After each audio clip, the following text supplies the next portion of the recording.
when I meet people and they ask me what I do, and I say I'm a typeface designer, I usually get one of a few different reactions. The minority of people will actually know what typeface design is, and they're like, oh, okay, interesting. But the majority is like, what? And sometimes they're like, what's a typeface? And then I have to explain what it is. And most of the times it's, but like, do we really need more fonts? Like, isn't there like enough? Like, don't they just come with a computer? and usually I say like, well, yes, but no. And it's very similar to music. Has anyone ever asked, do we really need more songs? And the question is like, of course not, because you will always have something to say. And because you have something to say which is specific to you or specific to a certain requirement, then you need to be able to express that in music. And with typefaces, it's the same. And typefaces have different functions. There is the actual literal function of portraying text. So if you want to write a novel, a poster, whatever it is, a newspaper, text needs to be visually represented, right? And that is the typography. This is what the typeface carries in it. It's the literal meaning of the words being communicated. But at the same time, typefaces have a different function to perform, and that is the sort of the essence and the identity and the personality and the voice of what is being communicated.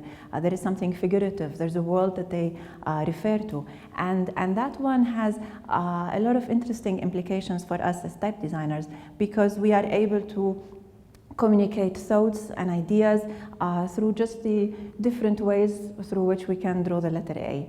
And this is what makes typography a little bit addictive once you get into it.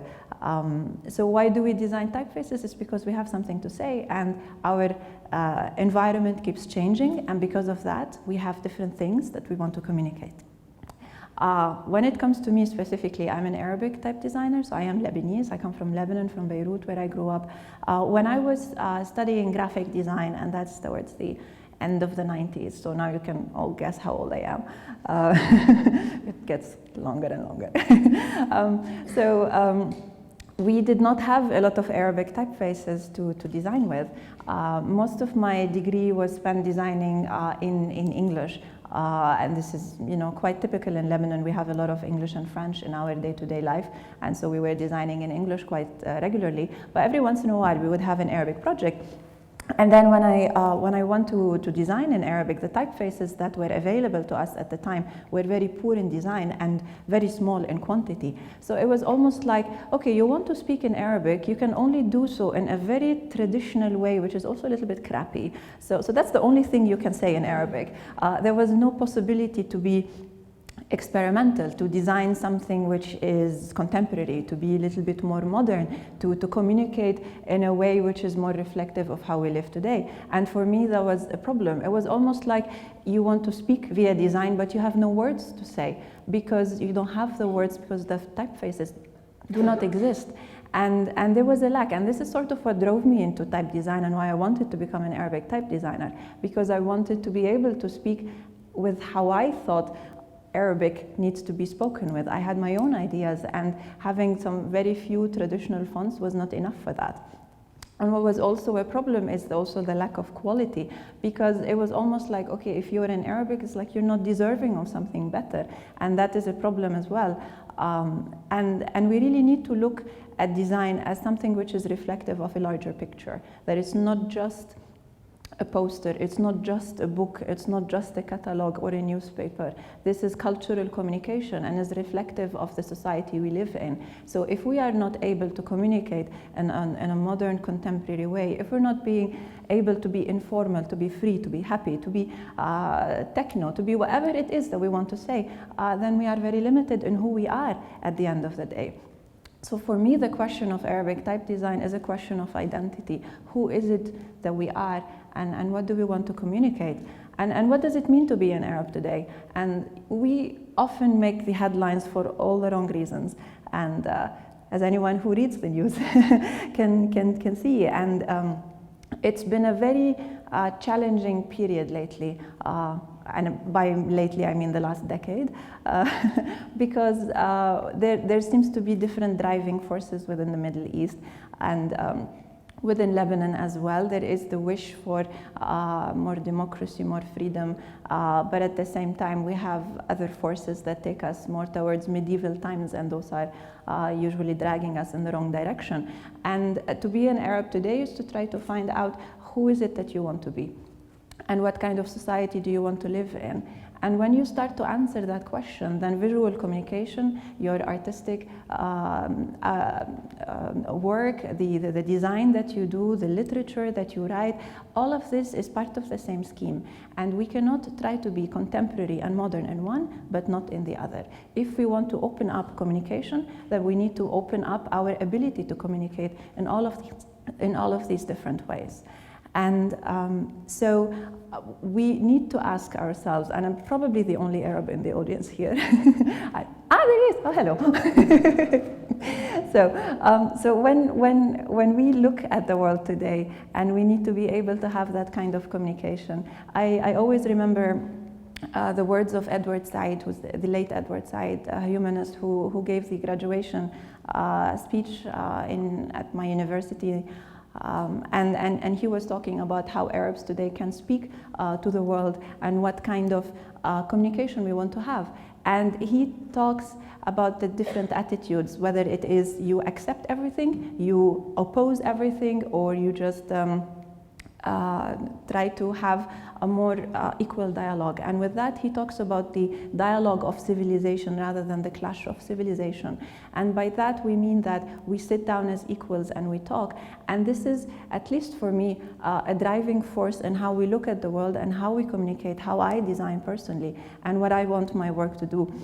So when we are looking at the world and how we want to be portrayed as Arabs, I want that we have the freedom to be whatever we want to be. There is not one prescriptive solution. There is not one typeface. There is not one typography. There are many, and we just need to be open to the fact that there is variety in that, and to just let people try to find their way. The reason I mention this is because there are some very strict views sometimes about what Arabic typography needs to look like. Sometimes it's like, no. Everything what you had in the 90s, all of those are ugly, you're right, but the solution is to go back to the manuscripts, which, you know, the golden age of is like 200 years ago, and those are what Arabic typography should look like.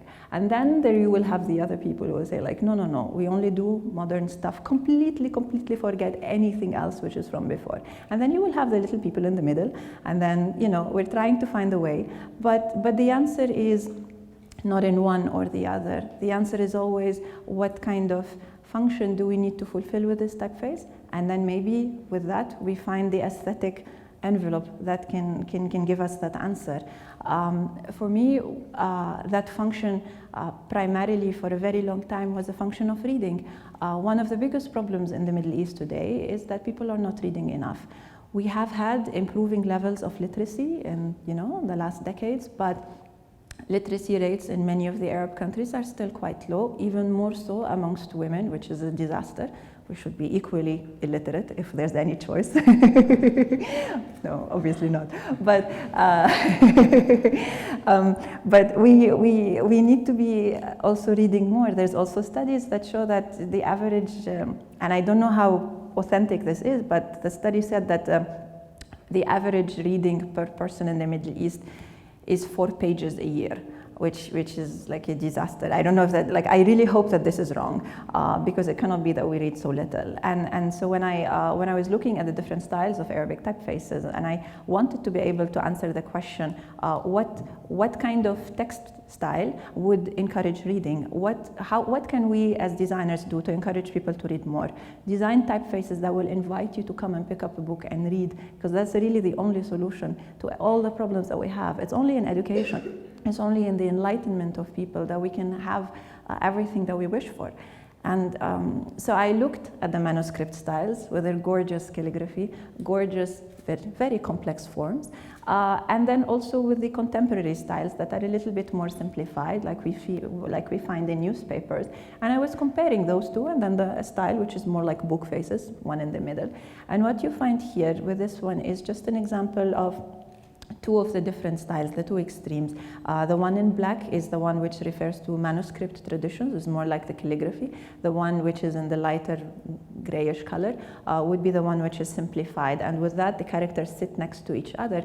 The one in black, they start to jump on top of each other, and somehow we managed to read it. It's gorgeous, very fluid, very elegant, but very complex. And the question is, which one is better for reading? When we're looking at examples, again, like this one, where again the characters are jumping on top of each other, and then with these really nice swashes, this is the same word, the same example before, again, same word, but very different representation.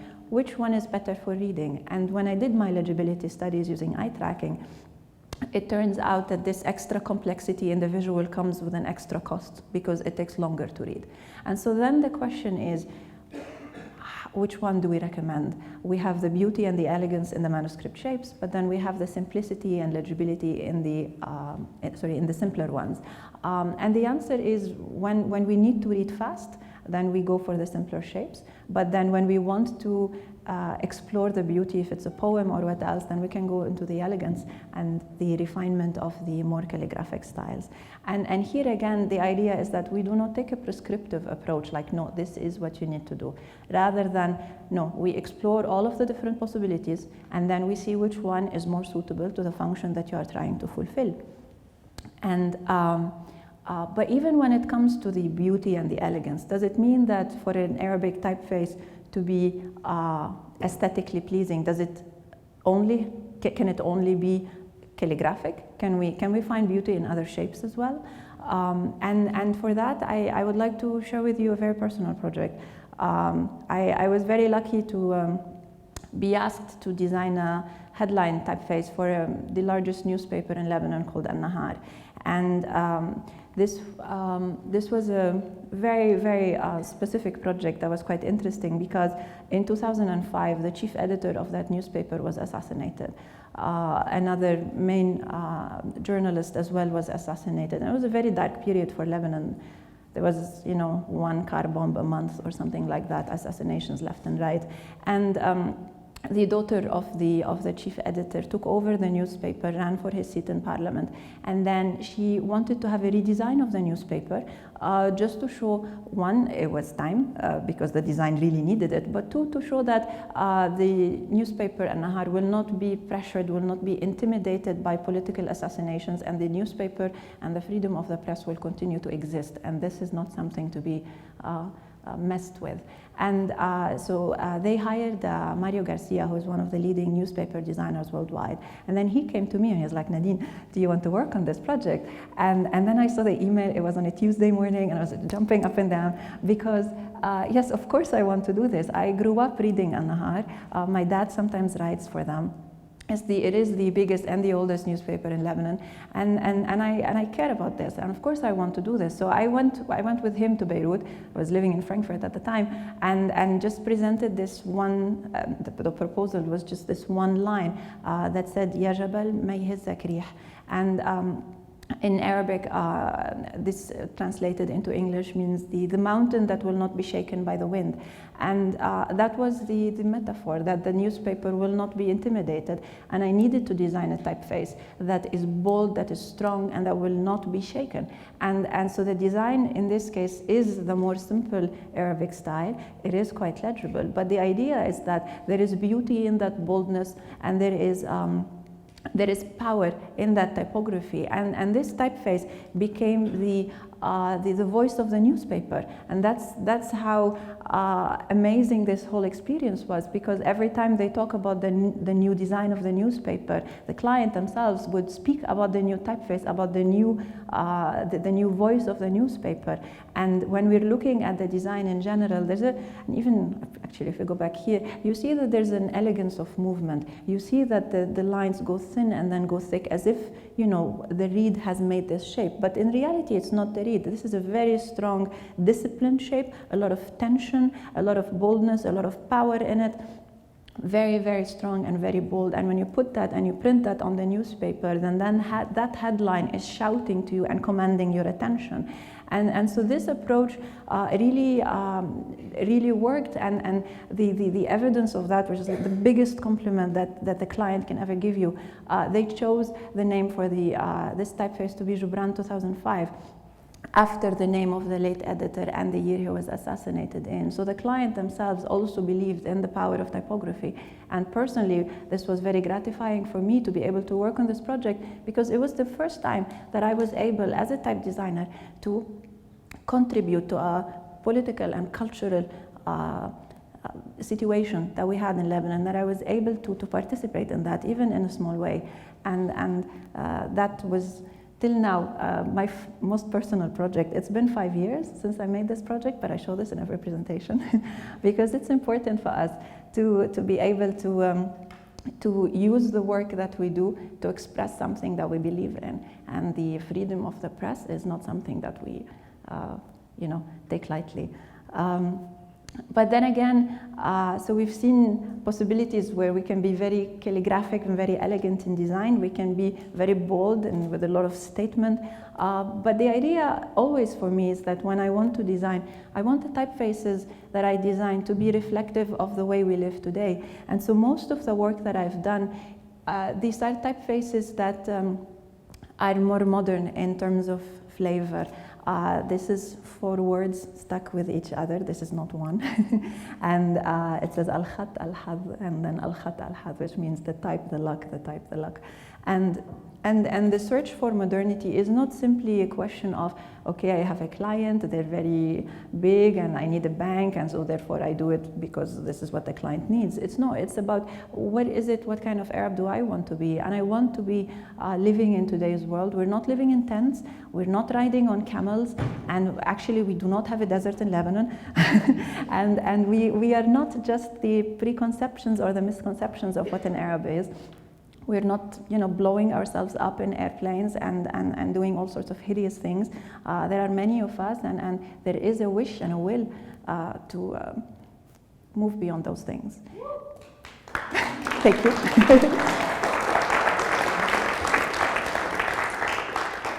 And this is the last project. So with this, then you go back and say, okay, but what about the heritage that we have? Do we just keep it as heritage? Do we just keep it as is? Do we try to bring it with us to the way we live today? So this project is, this is one of my latest designs. This is Zapfino Arabic with the late Professor Haman Zapf. And the design is based on a mix of 2 calligraphic styles. This doesn't exist in real life. It looks very calligraphic, but there is no calligraphy that actually looks like this. This is invented typographic version of a calligraphic style that doesn't exist. It's like the selling line. So, but the idea is that we are able to go back to look at our heritage, to understand it, to feel it, to love it, and then to bring it with us. Because when we look at this design, it's actually very contemporary, it's very elegant, it's very soft. What you see here is a love poem. This is typical, this design would suit such an application. It's not as romantic as the previous presentation that we saw, but and it's not 4 a.m. But there is, but you could think these things at 4 a.m.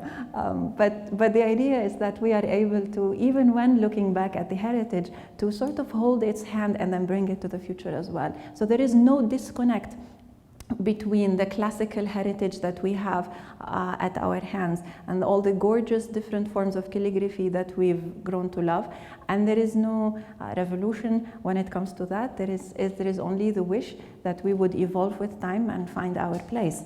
And lastly, the question, for whom do we design, or for what times? I thought it would be nice to finish with this poem. I don't know if you've noticed, but all of the grayish slides, there was a little bit of text at the bottom. There is only one Arabic in the audience, so maybe he got it, but the rest of you not. This is it's a very nice poem called Iradat al-Hayat, which is the will of life. And all the 2 lines, there are different lines from the poems and different typefaces that I've designed. The first line of the poem says, إذا الشعب يوما أراد الحياة فلا بد sorry, again. إذا الشعب يوما أراد الحياة فلا بد This is completely, It's impossible to, sorry? فلا بد أن يستجيب القدر. Thank you, my God. Yes, it's very hard to think in Arabic when I'm speaking in English. And now it's documented on TV. Apologies everywhere. So yes, which means if the people ever want life, then the fate will answer their call. And then the last line here says, وَمَنْ يَتَهَيَّبْ صُعُودَ الْجِبَالِ يَعِشْ أَبَدَ الدَّهْرِ بَيْنَ الْحُفَرِ. And those who are afraid to climb mountains will forever live in the valley. Thank you.